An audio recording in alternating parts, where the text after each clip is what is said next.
कई वर्षों पहले की बात है। एक बच्चे ने शिक्षा ग्रहण करने की इच्छा की, बावजूद इसके कि उसे शिक्षा का अधिकार नहीं था, बावजूद इसके कि उसे विद्यालय की कक्षा से अलग सवर्ण छात्रों से दूर बैठाया जाता था, बावजूद इसके कि समाज उस निर्धनता के मारे बच्चे के साथ अस्पृश्यता का व्यवहार करता था। प्रतिकूल परिस्थितियों के बाद भी उस बच्चे का शिक्षा के प्रति आवेग प्रचंड था। नियति से भी शक्तिशाली थी उसकी इच्छा शक्ति। लक्ष्य विदित था उसे। हजारों बुद्धिजीवियों से भी प्रबल थी उसकी बुद्धिमता। भीम अपने ऊपर थोपी गई शूद्रता व अस्पृश्यता के भेदभाव को मनन करते हुए ब्रह्म ज्ञान से भी उच्च ज्ञान प्राप्त कर चुका था।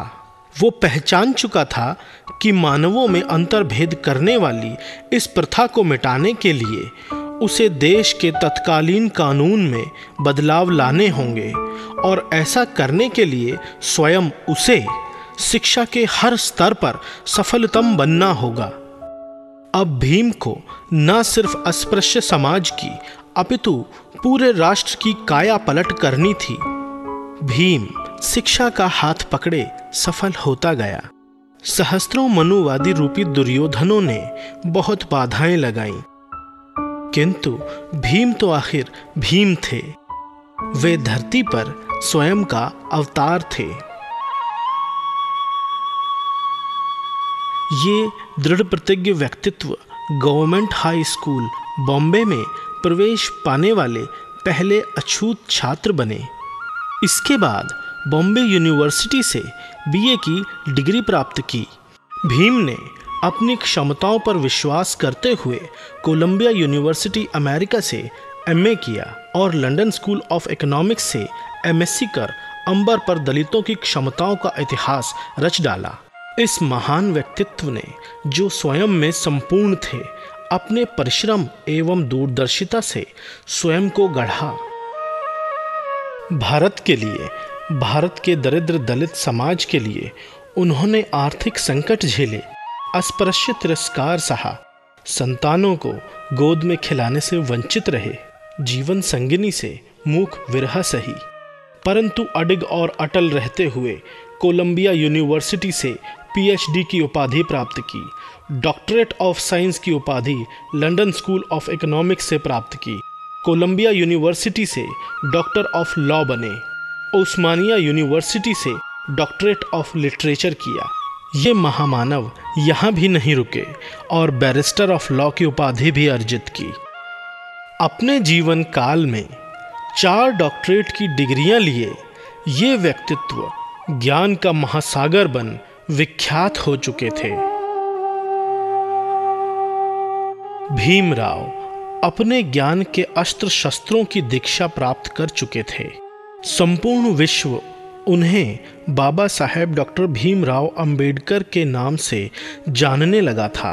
अब बारी थी अर्जित की गई शिक्षा के उपयोग की, जिसे डॉक्टर BR अंबेडकर पहले से लक्ष्य बना चुके थे, और यह सदुपयोग था भारत के अछूतों का उत्थान। उन्हें सामाजिक, राजनैतिक, आर्थिक, शैक्षिक व मानवीय अधिकार दिलवाना, वे सभी मानवों के अंतर्भेद को समाप्त कर उन्हें आत्मसम्मान, समानता व स्वतंत्रता का उपहार देना चाहते थे। आज की युवा पीढ़ी शायद इस बात से भली भांति परिचित हो कि लगभग सभी अधिकारों से वंचित अछूत समाज को मंदिरों में प्रवेश का अधिकार नहीं था। वे शंकर भगवान, राम, हनुमान, दुर्गा, गणेश आदि व अन्य देवी देवताओं की पूजा अर्चना के लिए मंदिरों में प्रविष्ट नहीं हो सकते थे। ऐसे में डॉक्टर B.R. अम्बेडकर जी ने सभी मनुष्यों को समान रूप से धार्मिक स्थलों के उपयोग का अधिकार दिलवाया और हिंदू मंदिरों में शूद्रों का प्रवेश करवाया। यही नहीं, उन्होंने ये अधिकार न्यायालय से भी दिलवाया। समस्या सिर्फ इतनी ही नहीं थी। अछूत समाज सार्वजनिक जल स्रोत से जल पीने के लिए भी वर्जित था। आज कोई भी दलित समाज का व्यक्ति बेरोक टोक सार्वजनिक जल स्रोत से पानी पिए तो ये अवश्य याद करे कि इस अधिकार के लिए भी सत्याग्रह हुआ था, महाड़ सत्याग्रह। Doctor B.R. अम्बेडकर जी ने शूद्रों को सार्वजनिक जल स्रोत से जल ग्रहण करने का अधिकार दिलवाने के लिए इस सत्याग्रह को शुरू किया था। 20 मार्च 1926 को डॉक्टर B.R. अम्बेडकर ने महाराष्ट्र के महाड़ क्षेत्र की चावदार झील से जल पीने के लिए मार्च किया। उनके आह्वान पर करीब 10,000 अछूतों ने इस सत्याग्रह में भाग लिया और दलित विरोधियों से जनसंघर्ष हुआ। अंततः डॉक्टर B.R. अम्बेडकर के प्रयास की विजय हुई।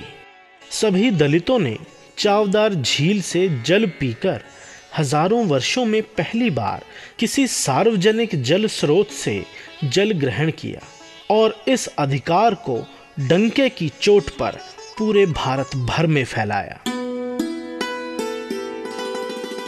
हजारों वर्षों से अपने साथ हो रहे भेदभाव के कारण अछूतों में हीनता की भावना घर कर चुकी थी। Doctor B.R. अम्बेडकर भारत की एक बड़ी जनसंख्या वाले नागरिकों के ऊपर थोपे गए शूद्रता के अभिशाप व उनके साथ हो रहे अस्पृश्यता के व्यवहार से क्षुब्ध थे।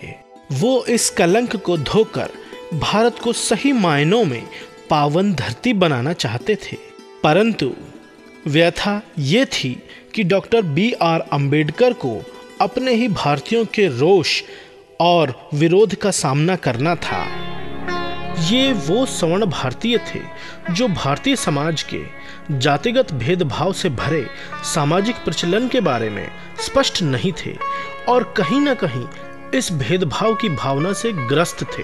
वे दलितों के साथ हो रहे अत्याचारों के बारे में सुनकर उनके प्रति करुणा का भाव दिखाते तो थे, किंतु दलितों को बराबरी के अधिकार प्राप्त नागरिक बनते देखना उन्हें कतई स्वीकार्य नहीं था। दूसरी ओर अंग्रेजों की दृष्टि में डॉक्टर B.R. अम्बेडकर दलितों के प्रतिनिधि के रूप में उभर कर सामने आ रहे थे। भारत में स्वराज की मांग के चलते अंग्रेज सरकार भारत को स्वतंत्र करने का मन बना चुकी थी। भारत का संविधान भारत की स्वतंत्रता की पहली आवश्यकता था, जिसके गठन के लिए इंग्लैंड में गोलमेज सम्मेलनों का दौर शुरू हो चुका था, जिसमें भारत के अन्य राजनेताओं के साथ डॉक्टर B.R. अम्बेडकर जी भी आमंत्रित थे। गोलमेज सम्मेलन में डॉक्टर B.R. अम्बेडकर जी ने भारत के शोषित अछूत वर्ग की सामाजिक दुर्दशा को राजनीतिक दुनिया तक पहुंचाया। उन्होंने अछूत वर्ग को सभी नागरिक अधिकार दिलवाने एवं अछूतों को राजनीतिक व सामाजिक स्वतंत्रता की सुरक्षा को निश्चित करने के लिए पृथक निर्वाचिका के अधिकार का प्रस्ताव रखा, जिसका भारतीयों द्वारा ही विरोध किया गया। Doctor B.R. अम्बेडकर जी की तर्क क्षमता व साक्ष्य इतने सटीक थे कि गोलमेज सम्मेलन में पृथक निर्वाचिका का विरोध कर रहे अन्य विद्वानों को नजरअंदाज कर अंग्रेज सरकार ने डॉक्टर B.R. अम्बेडकर के प्रस्ताव के पक्ष में सहमति दी और 1932 में डॉक्टर B.R. अम्बेडकर के प्रयत्नों से ब्रिटिश सरकार ने अछूतों को पृथक निर्वाचिका देने की घोषणा की। ये बहुत बड़ी देन थी, परंतु ये उत्साह अधिक दिनों तक न रह सका। पृथक निर्वाचिका के विरोधियों का दबाव डॉक्टर B.R. अम्बेडकर पर बढ़ने लगा था। अछूतों के लिए इस विशेषाधिकार की मांग के मुद्दे पर डॉक्टर B.R. अम्बेडकर अकेले खड़े थे। अछूतों से प्रतिशोध लेने की धमकियों के चलते और सांप्रदायिक दंगों के भड़कने की संभावना के कारण डॉक्टर B.R. अम्बेडकर को पृथक निर्वाचिका की मांग वापस लेनी पड़ी। बाबा साहेब मन महसूस कर रह गए। समय की बिसात पर बिछे घटनाक्रम को समझना बेहद जटिल होता है। परिस्थितियों के विपरीत अंततः कालचक्र भी अछूतों के पक्ष में पलटा। ब्रिटिश सरकार डॉक्टर B.R. अम्बेडकर जी की कार्यकुशलता ब्रिटिश बार में बैरिस्टर के रूप में देख चुकी थी और ये भी विदित था कि डॉक्टर B.R. अम्बेडकर ने अपनी सभी उच्च शिक्षा उपाधियां इंग्लैंड और अमेरिका जैसे देशों के विश्वविख्यात विश्वविद्यालयों से अर्जित की हैं। ब्रिटिश सरकार असाधारण रूप से डॉक्टर B.R. अम्बेडकर से प्रभावित थी, अतः उनका ज्ञानी व्यक्तित्व परिचय का आश्रित तो कदापि नहीं था। Doctor B.R. अम्बेडकर को संविधान रचयिता के लिए एकमात्र योग्य व्यक्ति के रूप में देखा जाने लगा था। और फिर वो दिन भी आया जब डॉक्टर B.R. अम्बेडकर को संविधान समिति का अध्यक्ष बनाया गया।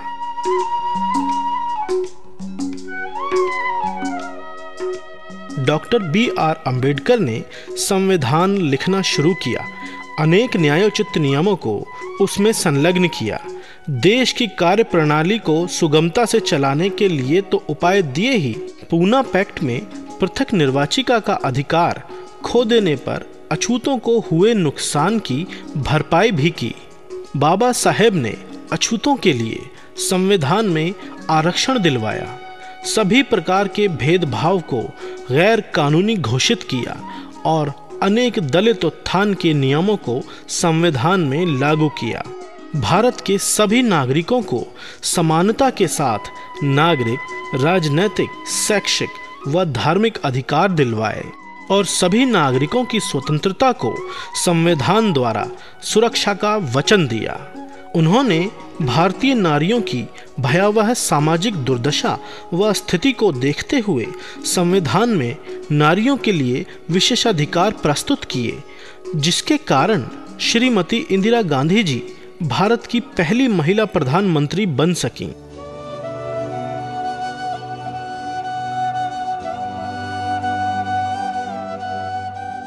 भारत आज़ाद हुआ 15 अगस्त 1947 को, किंतु भारत के प्रथम कानून मंत्री बाबा साहेब डॉक्टर भीमराव अंबेडकर जी ने भारत के अछूतों को मनु प्रथा से स्वतंत्र करवाया 26 जनवरी 1950 को।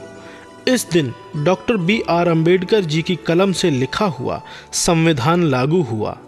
आखिर वो दलित बच्चा जिसे शिक्षा का अधिकार नहीं था, वो अपनी शिक्षा और गुणों से सारे भारतीयों के लिए समानता, आत्मसम्मान व स्वतंत्रता के अधिकारों का स्रोत बना। आइए इस महानायक और सर्वोच्च भारतीय को नमन करें।